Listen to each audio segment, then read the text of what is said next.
jy in die preek wil sit nie, maar vir kinderkerk wil gaan, dan kan julle nou agtertoe gaan na die saal toe.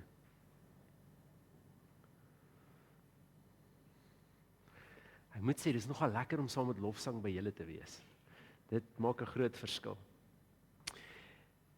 Soos wat ons sit, vat die persoon se hand langs jou en dan bid ons saam voor ons skriflesing.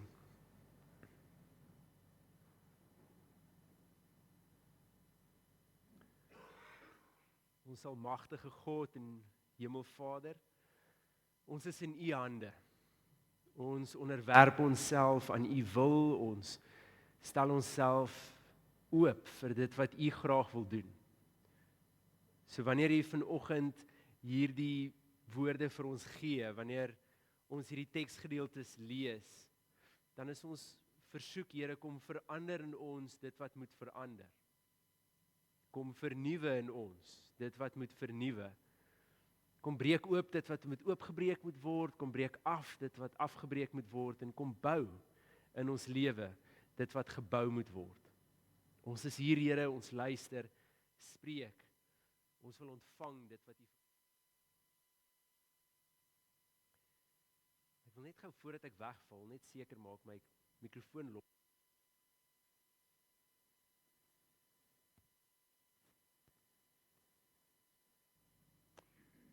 Kom ons toets nou. Alright. Is daar nog, kan jy my hoor? Julle my hoor? Toets, dis beter. Dis hy. Alright, goed. So, verlede Sondag het ons gepraat oor ons denke en hoe belangrik ons denke is. Julle sal onthou, ons is nou besig in 'n preekreeks juis na Opstanding Sondag. Die tyd wat ons leer wat dit is om nuwe mens te wees.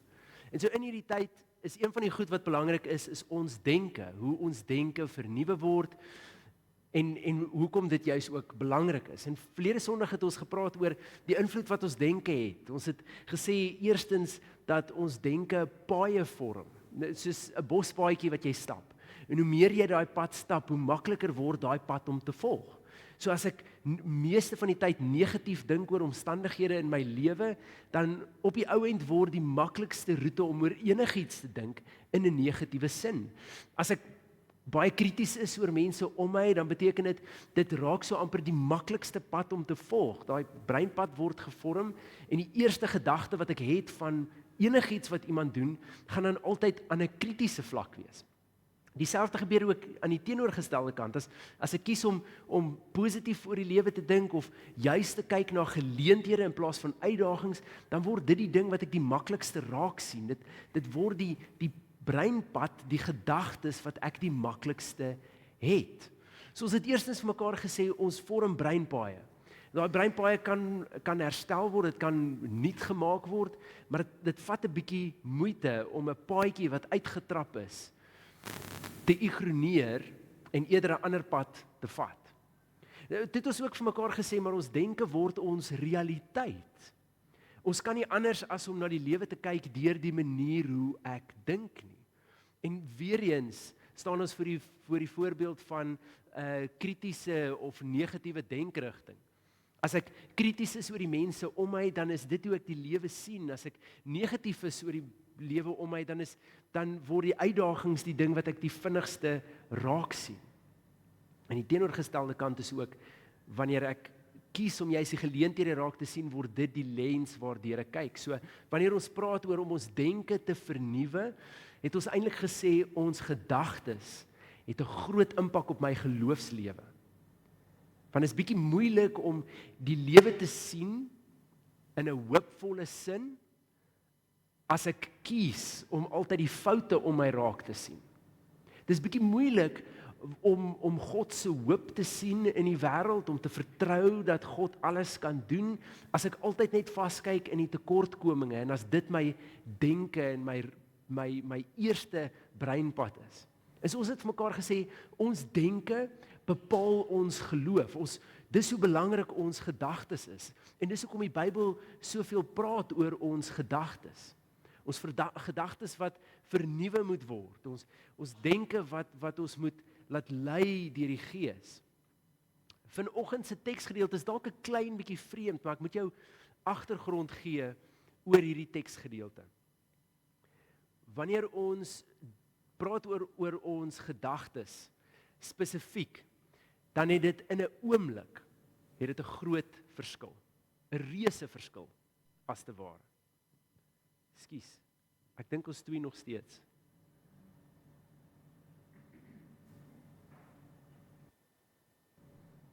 Alright. Dink gou vir 'n oomblik aan die verhaal van Petrus. Alright.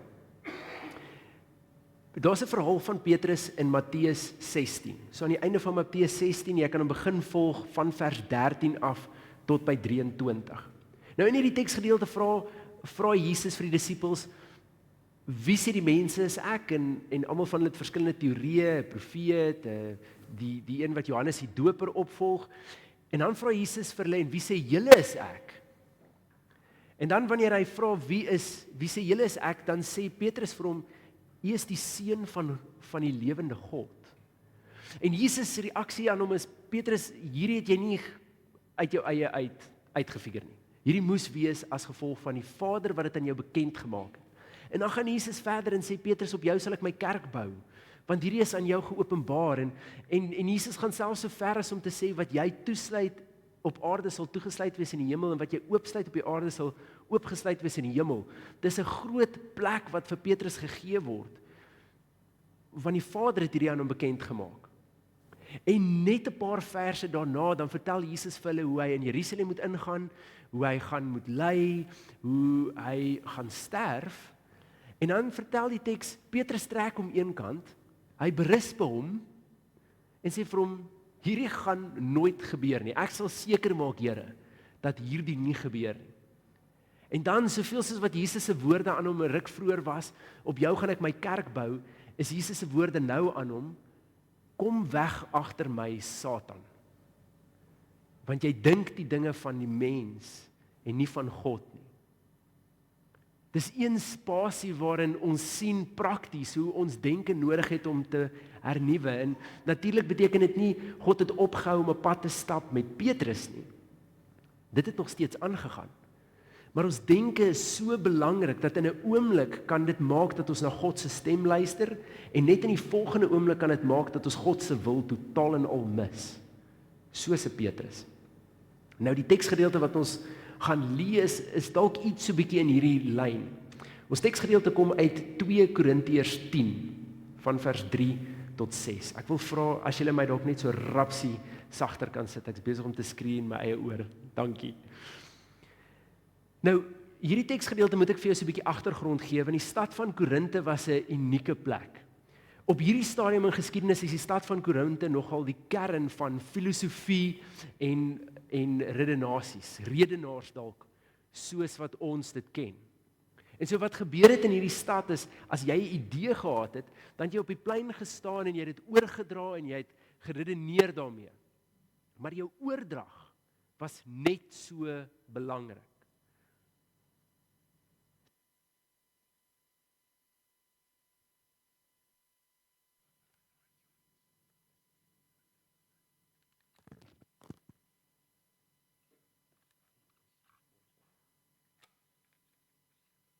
Hierdie is nou waar jy kan asemhaal, notas neem, teksgedeelte soek.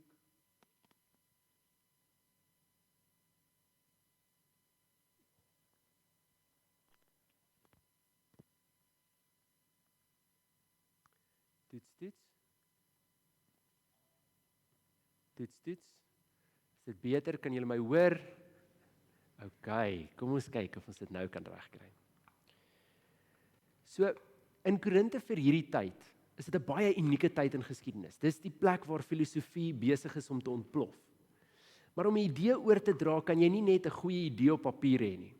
Hierdie idee moet jy kan oordra ook.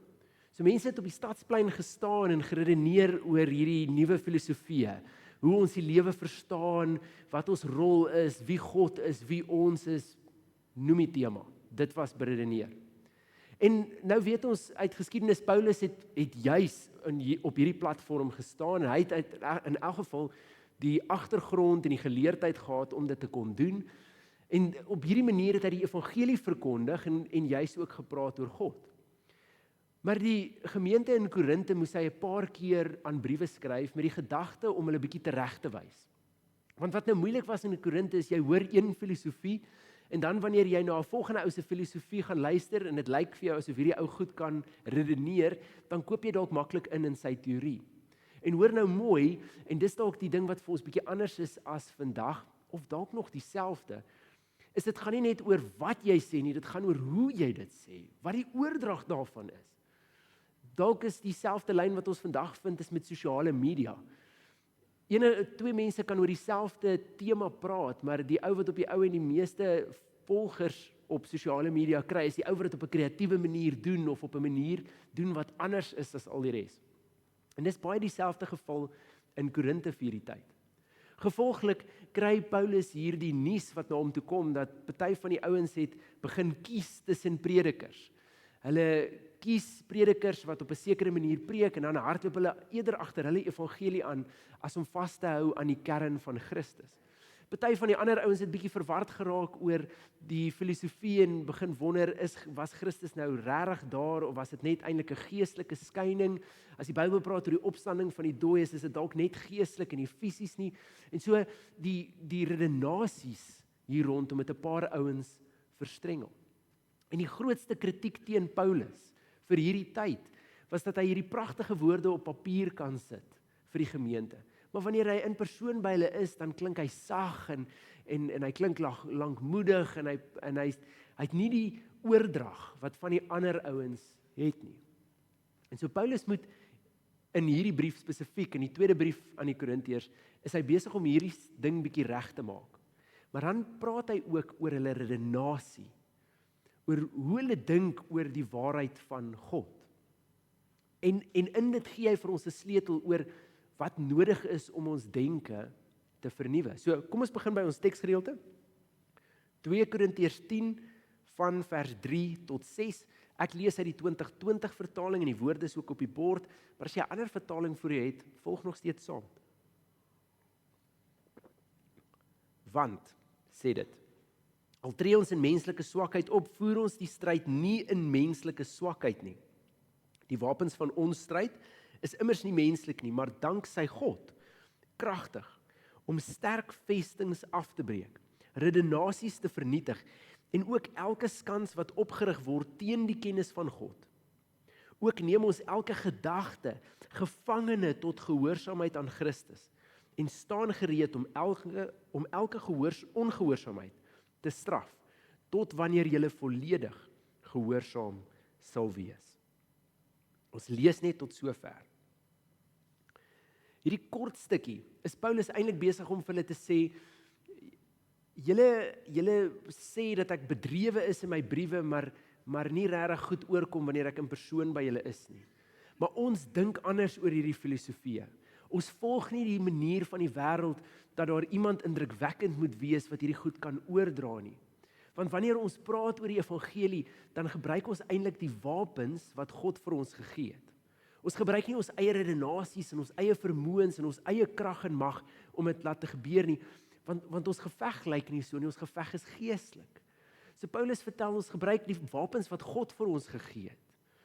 En dan vertel hy verder hierdie gedagtes, hierdie denke, die manier van dink wat ons altyd gehad het.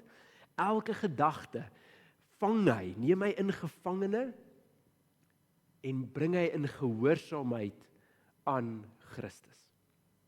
So as ons dit nou vir mekaar sê, wat is Paulus eintlik besig om hier te sê?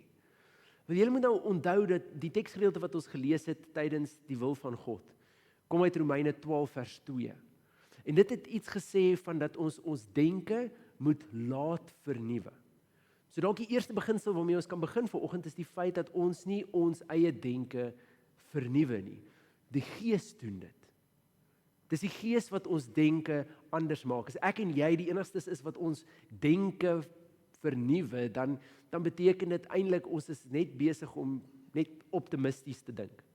Of ons skuif maar net so klein bietjie die manier hoe ons dink. En dit sou ons geloof afwater tot 'n moralisme. En ons het al heelwat daaroor gepraat. So ons moet die Gees toelaat om ons denke te vernuwe. Maar hoe laat ons die Gees toe? En dis iets van wat Paulus hier beskryf. Hy noem 'n eerste punt en dan sê hy, heel eerstens, die wapens wat ons gebruik. Dit wat God vir ons gegee het, is sterk genoeg om enige kennis teen God en skanse teenoor God af te breek. Wat Paulus hier besig is om te doen, is om te sê, ek en jy het gewoonlik ons wapens, en ons wapens lyk mos baie anders. Ons het sekere maniere van goed doen. Ons sê, as iemand teenoor my geweld gepleeg het, moet ek dit antwoord met geweld. 'n Vuishou vir 'n vuishou. As ons politieke speletjies speel, dan moet dit verdraai word en dit moet magspeletjies wees en daar's iemand wat 'n oorhand moet kry. Ons dink op 'n sekere manier oor finansies, ons dink op 'n sekere manier oor verhoudings. Ons het altyd hierdie manier dat ek aan iemand respek gee en dan wil ek respek kry, en as ek nie respek gekry het nie, gaan ek nie respek gee nie. Dis maar alles voorbeelde van ons wapens in ons lewens. Die goed wat die wêreld vir ons gee. Dis wat ons gebruik om in verhoudings te werk, om soms te manipuleer of soms ons eie wil te kry, om soms mense te maak sekere goed doen. Terwyl wanneer Paulus praat oor dit wat gebruik word om hierdie skanse af te breek, om verandering te bring, dan gaan dit oor God se wapens. En dit beteken heel eers ek moet laat gaan. Ek moet laat gaan van my manier van dink, ek moet laat gaan van my manier van goed aanpak, ek moet dalk laat gaan van die manier hoe ek in die wêreld geleef het om te leef. Ek moet laat gaan daarvoor en ek ruil dit vir God se manier van dinge doen en dink. Ek ruil die manier hoe ek dink oor finansies vir hoe God dink oor my finansies. Ek ruil die manier hoe ek dink oor my tyd vir die manier hoe God dink oor my tyd. Ek ruil die manier hoe ek dink oor my vermoëns en my talente vir die manier hoe God dink oor my vermoëns en my talente. Wanneer ons praat daaroor om 'n land te regeer of oor politiek, dan in plaas van om die wêreld se lyn te volg van dink en doen, sê ons volg God se manier van dink en doen. Die kerk is eintlik 'n organisasie, 'n liggaam wat iets soos dit moet uitbeeld. Wanneer die hele wêreld werk op demokrasie of autokrasie in sommige gevalle, wanneer op verskillende politieke sisteme is, dan funksioneer die kerk met 'n teokrasie. Dit beteken daar's een wat die besluit neem en dis God. God is die heerser. En alles wat ons doen moet inpas by God se wil en God se planne. En so eintlik word ons gemeentes en ons gemeentewees word die plek waar ons hierdie kan oefen, om te laat gaan van ons manier van dink en dit wat ons geleer het om in die wêreld te doen, en dit ruil vir God se. Die wêreld se wapens handig ons in, lê ons neer. Dis God se wapens wat ons opneem. En dit lyk anders. Ons het tydens Paastyd gesien hoe drasties anders lyk dit, want waar die wêreld sê, hulle het 'n koning nodig wat inkom op 'n wit perd met 'n weermag agter hom wanneer die Romeine moet oorwin word, is God se manier van doen om in te kom, lewens te verander, harte te verander, sodat hele samelewings genees en verander. So julle hoor dat wanneer die hemel iets doen, lyk dit anders as wanneer die aarde iets doen. En so, ons eerste stap om toe te laat dat ons denke hernuwe word deur die Gees, is om my wapens neer te lê en God se wapens op te neem. So in enige plek in my lewe waar ek agterkom, ek is nou eintlik besig om te veg soos die wêreld, ek is besig om hierdie situasie aan te pak soos ek geleer het om in die wêreld dit te doen, het ek nodig om daai wapens neer te lê en te vra, Here, hoe wil U hê moet ek hierdie aanpak? Hoe wil U hê moet ek hierdie benader? Of dit my finansies of my gesondheid is, of dit my huwelik is, of dit my werk of my posisie is, my besigheid is, of dit my talente is wat ek aanwend in 'n situasie van 'n stokperdjie of tussen vriende. In elke situasie kies ek om die ruil te maak. En dan in die tweede gedeelte gaan dit 'n stukkie verder as dit. Paulus gebruik hierdie beeld en sê, ek vat elke gedagte gevangene en ek bring dit in gehoorsaamheid aan God. Dit beteken iets van dat Paulus homself onderwerp aan Christus. As ek klaar hierdie wapens neergelê het, dan beteken dit nog steeds dat daar soms hierdie gedagtes oor my pad kom, Want ek het nie altyd beheer oor dit wat in my gedagtegang verbygaan nie. Iemand het dit eendag vir my so mooi geskets en gesê, soos wat jy nooit die keuse het van watter terrein oor jou pad kom wanneer jy besig is om op 'n snelweg te ry nie. Maar jy het 'n besluit en jy het 'n keuse oor waar jy stop en waar jy nie stop nie. So werk ons gedagtes.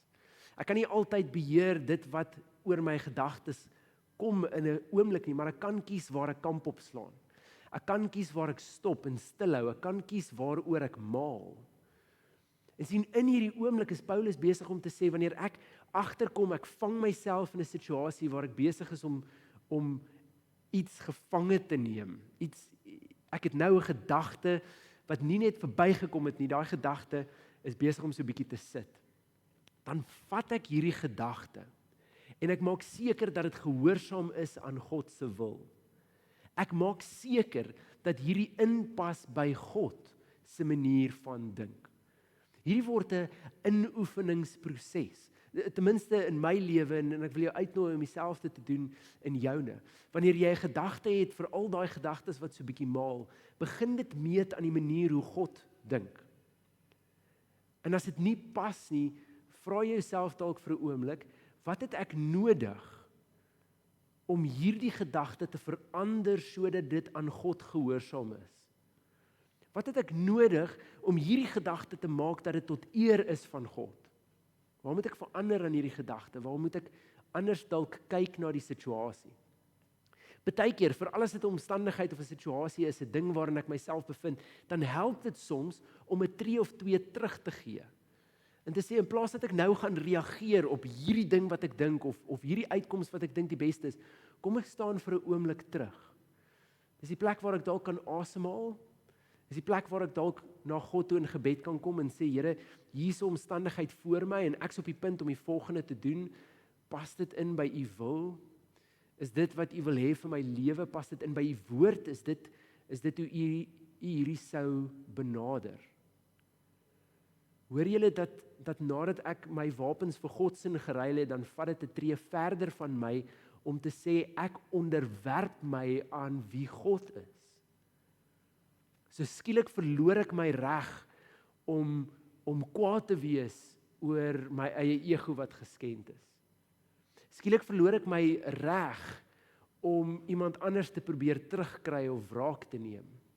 Skielik verloor ek my reg om nie aan iemand genade te bewys of weer 'n keer te vergewe nie. Want ek kan nie anders as om myself te onderwerp aan die gesag wat daar is nie. En hierdie gedagte wat oor my pad kom, hierdie wat maal in my kop, moet ook deel word van my lewe in gehoorsaamheid aan God. As ek sê God is die autoriteit in my lewe, God is heer oor my lewe, dan beteken dit wat God gesê het is wet. En so ergens in hierdie alles kan ek nie 'n gedagte wat nie pas by God se wil, maar net laat posvat in my lewe en aangaan nie. Ek kan nie toelaat dat daar 'n aspek van my lewe of my optrede is wat nou maar net is soos wat ek dinge wil doen nie. Want wanneer dit die geval is, dan sê ek, Here, U is nie meer heer oor my lewe nie. Ek is heer oor my lewe en ek sal die besluite neem wat ek voel is nodig. Ons keuse, ons besluit is eintlik regtig juist dit. So in hierdie teksgedeelte, wanneer Paulus besig is om die Korintiërs te leer en te sê, julle dink om die waarheid van God te neem, werk soos wat dit in julle wêreld werk, waar mense moet redenasies hê en moet dit goed kan oordra, moet julle verstaan dit lyk anders. Ons wapens lyk anders, ons manier van dink lyk anders en elke gedagte wat oor my pad kom, moet onderwerp word aan God se heerskappy. Gemeente, wanneer ek en jy dit doen, wanneer ons besig is om ons wapens neer te lê en God se op te tel. Wanneer ons kies om ons gedagtes, ons denke te onderwerp aan God se heerskappy, dan het ek en jy gedoen wat ons verantwoordelikheid voor is. Die tree wat ons neem om te sê, ek kies God. Ek kies God se wil, ek kies God se gedagtes, ek kies God se uitkoms vir my lewe. Dit laat ruimte dat die Gees inkom en die res doen. As ek en jy daai eerste tree vat, God doen die res en God is altyd getrou om die res te doen. So ek en jy hoef nie te sit en wonder, hoe gaan ek my kop rondom hierdie kry, hoe gaan ek bietjie vir 'n slag anders dink, hoe gaan ek anders redeneer hieroor, hoe gaan ek hierdie negatiewe denke uit my kop uitkry, of hoe gaan ek hierdie negatiewe paadjie wat ek altyd gevolg het verander nie. Ons is nie verantwoordelik daarvoor nie, ons hoef nie dit te doen nie. Maar wanneer ek hierdie wapens ruil, die keuse maak dat dit God se wapens gaan wees en nie dit wat ek in die wêreld geleer het nie. En wanneer ek kies om hierdie gedagtes wat ek het, altyd deel te maak van God se heerskappy en nie iets aanvaar wat buite God se heerskappy is nie. Dan het ek die keuse gemaak om gefokus te wees op God en God alleen. Gefokus te wees op God se heerskappy en God se heerskappy alleen, en dan kom die skuif van die Heilige Gees. Dis dan wanneer ek toelaat dat my denke hernuwe word deur die Gees. En die mooi dinge is, God kom in en hy gee die geleentheid dat ons mense begin sien deur sy oë. Hy gee vir ons die geleentheid dan om, waar ek altyd in omstandighede net uitdagings gesien het, te begin sien waar is God se hand en versorging. Dit word die oomblikke in my lewe waar ek getuienisse het oor God wat opdaag in plekke waar ek dit nie verwag het nie. Maar dit gebeur wanneer ek kies God se wil en nie my wil nie. God se denke en nie myne nie. As jy op hierdie punt gekom het, en jy is nie seker waaroor of wat moet jy vat en wat moet jy los nie, hier is die kern, stap vandag ten minste net met hierdie uit. Om my denke te laat vernuwe, moet ek laat gaan van my manier van dink en myself aan God onderwerp. Om te laat gaan, om my denke te laat vernuwe, beteken ek moet laat gaan van my denke, my manier van dink, en ek moet myself onderwerp aan God. Die uitdaging daarvoor is hierdie week, kan ons mekaar aanmoedig daartoe, as geloofsgemeenskap, wanneer ons 'n situasie aanpak, wanneer ons praat oor ons lewe of oor omstandighede in ons lewe, kan ons mekaar herinner, hoe pas God in hierdie storie in? Waar sien jy God raak in hierdie omstandighede? Resoneer hierdie vir jou met God se hart? Dit hoef nie 'n vingerwysgesprek te wees nie. Dit kan 'n eenvoudige vraag wees, 'n herinnering. Nie die wêreld se wapens nie, maar God se wapens. Nie enige gedagte wat nou maar net kom soos wat hy kom nie, maar 'n gedagte wat ook, soos die res van my lewe, gehoorsaam word aan God. Gemeente, kom ons geniet die vryheid wat daarmee gepaard gaan, om ons denke te laat vernuwe. Kom ons geniet die vryheid en die genesing wat God ook daarmee beloof. Want die uitvloei daarvan is 'n lewe wat getuig van 'n kind van God in God se koninkryk in gebed. Amen. Met dit in gedagte,